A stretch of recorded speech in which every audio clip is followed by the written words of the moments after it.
sjældent til Aalborg, så jeg var meget, meget glad for at blive spurgt. Og tøvede ikke et sekund. Tøvede ikke et sekund med at komme op. Og jeg synes, det er pisse sjovt, og jeg er meget, meget glad for at se, at Aalborgenserne stadigvæk har den der lille ekstra ting, som Nordjyder har, der gør, at selvom det står ned, altså, så står de stadigvæk bare i en tanketrus og en butterfly. Så du synes, stemningen er god? Jeg synes, stemningen er rigtig, rigtig imponerende. På trods af regn? Ja, det synes jeg virkelig. Altså, det er sgu... det er fedt. Hvad synes du om dansene, vi har i dag?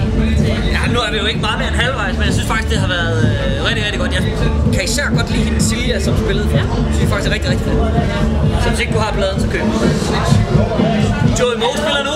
Kan også rigtig godt lide. Nu er jeg jo gået den store brøler, jeg har siddet og spist noget mad her, mens Joey Moe spillede, men jeg kender ham. Og det er fedt. Og jeg glæder mig til at se Johnny Deluxe, og jeg glæder mig til at se de her. Jeg synes, det er et dejligt festlejr. Og de der carnivalsbands var jo sindssygt. Ja. Det var fedt. Det var sjovt. Det var godt. Jamen tak skal du have. Er I glade? Ja, vi er også så glade. Okay, det er godt. Ja. Så er alle glade. Det er vi. Men du må have et fortsat god kamp. Tak skal du have, og i lige måde. Tak.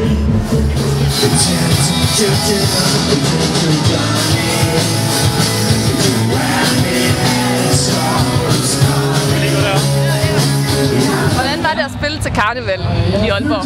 Altså, det var lidt vådt i år, men jeg synes, de var så seje, de der var bløde derude.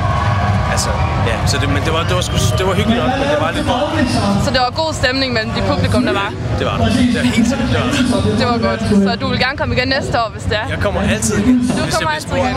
Ja, sindssygt. Ja. Det var fedt. Du må have en god aften så. Tak lige meget.